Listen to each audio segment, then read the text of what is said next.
At a harbor, a group of police officers is working undercover. They are preparing to stop a human trafficking deal where a group of women is about to be sold and turned into adult video performers. Among these women, there is one person who is not what she seems, a female officer disguised as a high school student. Her name is Jun Jae-in, and she tries to blend in while keeping an eye on everything around her. Elsewhere in the area, the rest of the police team has already slipped inside and is monitoring the criminals through CCTV cameras. Before long, a group of men arrives, clearly the leaders of this operation. The police are getting ready to move, but just as they are about to leave the room, they realize members of the gang are already waiting outside the door, blocking any way out. Meanwhile, the crime boss starts negotiating with a supposed pimp at the scene. Jae-in begins to panic a little because the backup she is counting on still has not shown up. Feeling cornered and out of options, she decides to act on her own. She pulls out her gun and threatens the criminals, trying to stop the deal by herself. She fights as hard as she can, but because she is completely alone, she starts to get exhausted while taking on all these gangsters.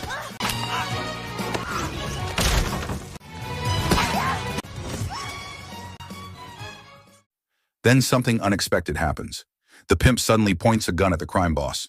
It turns out he is not a pimp at all, but an undercover cop as well. This man is Detective Ya, who has been running his own part of the operation in disguise. Right after that reveal, the rest of the police finally rush in, surround the criminals, and arrest everyone involved. The mission is completed, although it did not go as smoothly as planned. After the intense fight, Detective Ya is frustrated with Jae-in. He knows the mission became messy because she acted recklessly and went in on her own. And with that, she's on duty. The story then moves to a police meeting led by the captain. In this briefing, they talk about two of the biggest gang bosses in Seoul, Cha Young-jae and Bae Do-sung. Their main target is Do-sung, who has been involved in multiple murder cases, but so far there is not enough solid evidence to lock him up. Because of that, the police decide to work with Young-jae. In the past, Young-jae and Do-sung were close friends. They were both feared and respected as powerful gang leaders. Now things have changed. Young-jae has turned over a new leaf and chosen to cooperate with the police. He is ready to testify in court and reveal all the proof of Do-sung's crimes. However, Young-jae has one condition. He wants protection for himself and for his daughter. Unfortunately, Do-sung finds out that his old friend has betrayed him. So when the police are escorting Young-jae, a group of gang members sent by Do-sung ambushes their car. In the chaos, Young-jae manages to escape. But after that incident, he completely loses trust in the police. He disappears without a trace, and no one knows where he is. To track Young-jae and still bring down Do-sung, the captain comes up with a new plan. He decides to get close to Young-jae's daughter, Chae Sung-hee, who is still in high school. The idea is simple. Watch over the daughter to find the father. For this mission, the captain chooses his own niece, Jun Jae-in. She is assigned to go undercover once again, this time as a high school student, and secretly keep an eye on Sung-hee. The next day, the captain immediately orders Jae-in to continue her undercover mission. She really wants nothing to do with it. School is the last place she wants to be. She hates studying, never cared about grades, and has zero fond memories of classrooms. But this is a national assignment, and refusing it could mean losing her badge and career. So even though she is completely unenthusiastic, she has no choice but to accept. When she arrives at the school, her first day as a high school student officially begins. During her introduction in front of the class, her military training shows. She speaks stiffly and formally, which only makes her classmates burst into laughter. Trying to ignore the embarrassment, she walks to an empty seat at the back, and that is when she notices that Sung-hee is in the same class. Before she can settle in, she suddenly gets kicked in the leg by Hye Ryung.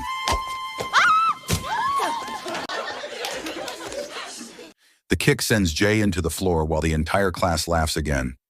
It turns out Hye Ryung is the leader of the school's girl gang and is feared by most students. Once the teacher leaves the room, Jae-in tries talking to the girl sitting next to her, No Young. Instead of responding normally, No Young insults her, accusing her of having early aging, even though she is still a student. Jae-in is not someone who accepts disrespect. She snaps back with a brutal insult of her own, and No Young is instantly offended. Furious, she storms out to call backup, returning with Hye Ryung and the gang. Hye Ryung tries acting tough and challenges Jae into a fight. Jae-in accepts without hesitation. It does not take long. Jae-in defeats the entire group with ease. After the fight, she warns them to stay out of her way. The whole scene is witnessed by the other students, and just like that, the once awkward new girl becomes someone respected and feared. Later, Jae, and tries approaching Seung-hee in the cafeteria while she is eating alone. She sits down and introduces herself, hoping to start a friendship. But Seung-hee simply gets up and walks away without a word. She used to be cheerful, but after losing her mother, she has become quiet and distant. Suddenly, another new student appears. His name is Kang-no. He introduces himself to Jae-in, and she is immediately flustered. He is handsome, friendly, and confident, which completely throws her off balance. Not long after, No-young returns, but this time with a very different approach. She apologizes and even hands Jae-in a check. She begs her to become her bodyguard. Coming from a wealthy family, No-young is used to having protection everywhere she goes to avoid being bullied.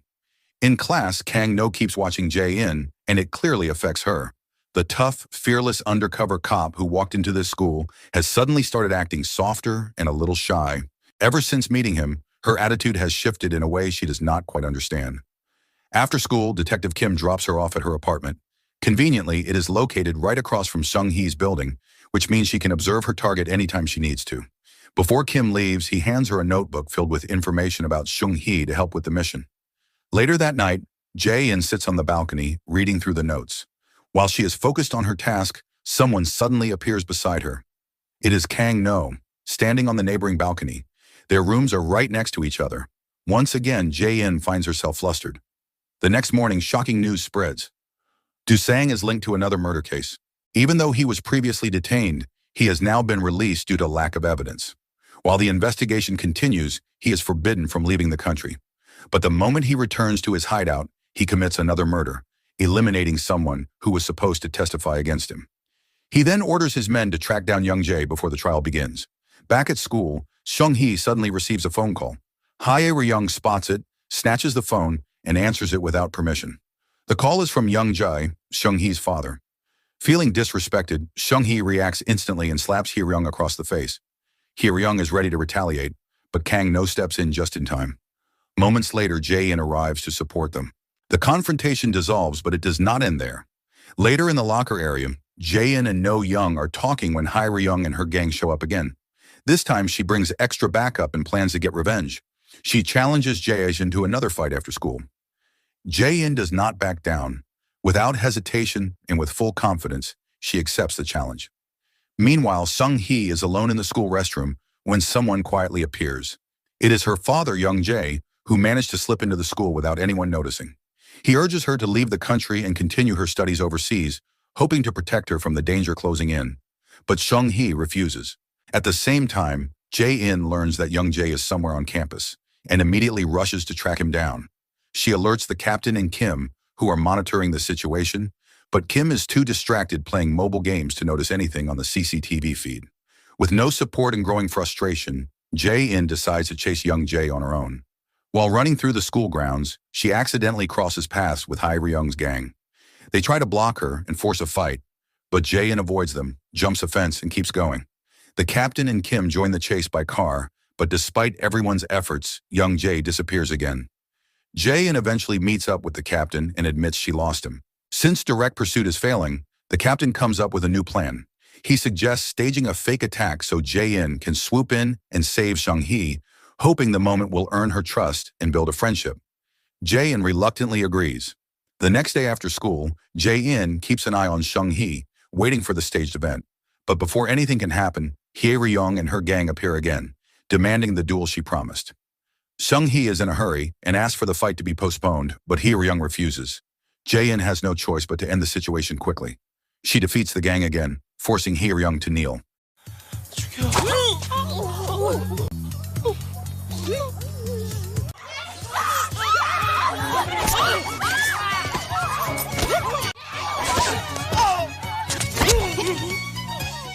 Once they are dealt with, Jae-in rushes toward her mission target, but she is already too late. Seung-hee has been saved, not by her, but by Kang-no.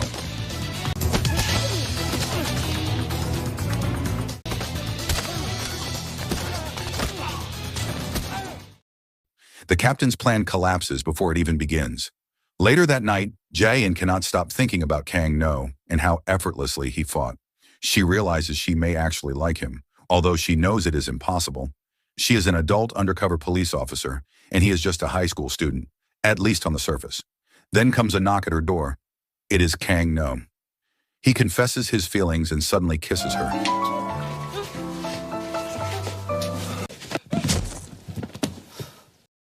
Jae-in falls back, only to wake up.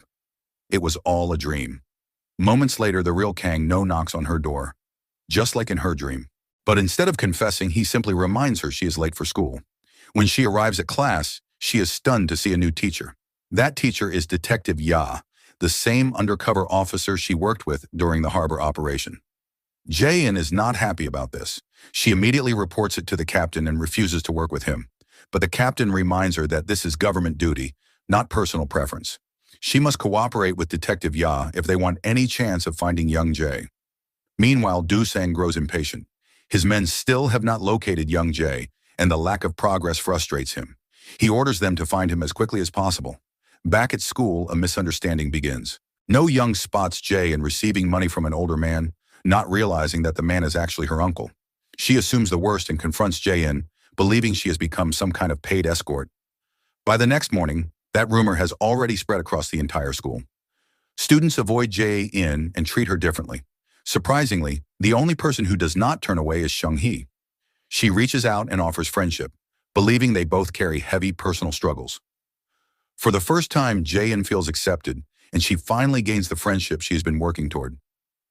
Soon after exam day arrives, since Jae-in knows nothing about the school material, she asks the captain for help. He finds someone else to take the test and plans to feed her the answers through an earpiece. At first, everything goes smoothly until the teacher notices something suspicious. Jae-in is caught cheating and sent to the teacher's office.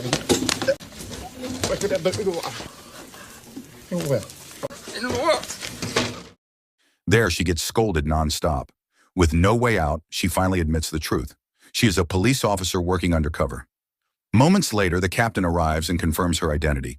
Once the situation is clear, the teacher agrees to support the mission. That night, Seung-hee finds a letter from her father. He plans to leave Korea for good and wants to meet her one last time before disappearing. Heartbroken, she goes to Jae-in for comfort. Jae-in reassures her and tells her she is lucky to still have a father, while she herself grew up alone. The next morning, Jae-in and the captain rush to the airport because they finally know where young Jae is. There, young Jae waits for Seung-hee, but before she arrives, Do-sang's men show up to capture him. He tries to escape, but soon gets cornered by both the gang and police. Just when it seems hopeless, a mysterious motorcyclist bursts into the scene. By filling the area with exhaust smoke, he helps young Jae get away. But during the chaos, Detective Ya shoots the rider, causing him to fall.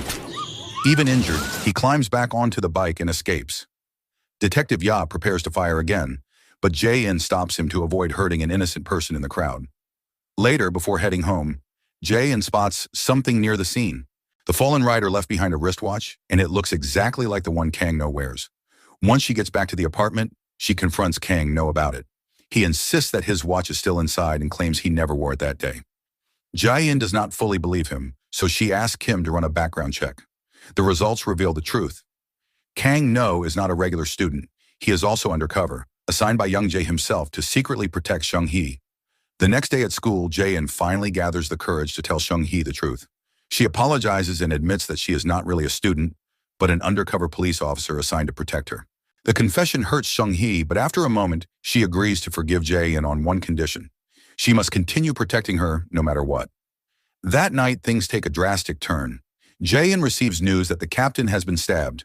She rushes toward the hospital with Kim, but on the way, the car suddenly changes direction. Instead of heading back to safety, Kim takes her to a warehouse where Do-sang's men are waiting. It becomes clear Kim has betrayed them. With his wife needing expensive treatment, he saw no other way out. Seung-hee is kidnapped, and Jae-in is beaten until she can no longer fight. Not long after, young Jae arrives at the warehouse after learning his daughter is being held there. His worst fear is confirmed when he sees Seung-hee tied up and guarded. The truth behind the rivalry between young Jae and Do-sang finally surfaces. Young Jae turned away from crime, while Do-sang continued chasing power and control. Do-sang offers a twisted proposal. They will fight. If young Jae wins, he gets his daughter back and takes everything Do-sang owns. If he loses, Seung-hee will belong to Do-sang forever. Meanwhile, Jae-in lies, weakened on the ground, until the mysterious motorcyclist appears again. It is Kang-nummer without hesitation. He helps her up and the two rush off to rescue Seung-hee. At the warehouse, the fight between young Jae and Do-sang begins. At first, young Jae gains the upper hand, But everything changes when one of Do-sang's men shoots him with a syringe filled with a weakening drug. His strength fades instantly. Do-sang takes full advantage, beating him down until Young Jae collapses. Then with a final ruthless strike, he stabs Young Jae in the stomach. Seung-hee screams in terror as she watches her father fall. Moments later, Jae-in and Kang-no arrive. They quickly split roles. Kang-no stays with Seung-hee to protect her, while Jae-in goes after Do-sang, who is attempting to escape. He jumps into a car, but Jae-in manages to leap onto it, causing the driver to lose control and crash.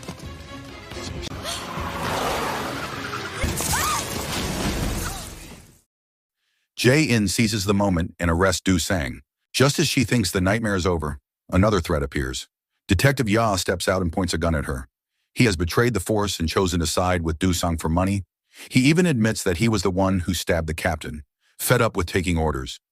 Hearing this, anger takes over. Jae-in fights back and brings him down herself.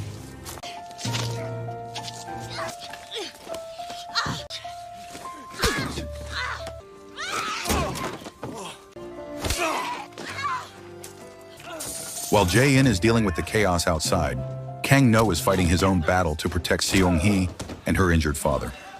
Despite the odds, he manages to hold off the attackers long enough for help to arrive. The police finally make it to the scene, and Young Jae is rushed away for treatment. Against all expectations, he is still alive, though in critical condition. Even as relief settles in, Jae-in cannot hide the anger she still feels toward Kim for betraying them. Everything could have ended in tragedy because of his choice. Then a piece of good news breaks the tension. A police officer rushes over and informs Jae-in that her uncle, the captain, has regained consciousness. Hearing that brings her a wave of comfort. He is her only family, and knowing he survived means everything to her. As the situation calms, Kang-no quietly steps away. Without saying anything, he disappears from the group, choosing distance over recognition. Time passes, and life begins to return to normal. In the closing scene, Jae-in is already on another undercover mission. This time, she is disguised as a nun, focused and determined as she pursues a new target. But just when she is about to catch them, someone cuts in front of her and sends her stumbling. She looks up, and it is Kang-no. So the moral of the story is, if life gets messy, confusing, and full of danger, just pretend to be a high school student and punch everyone until the plot makes sense.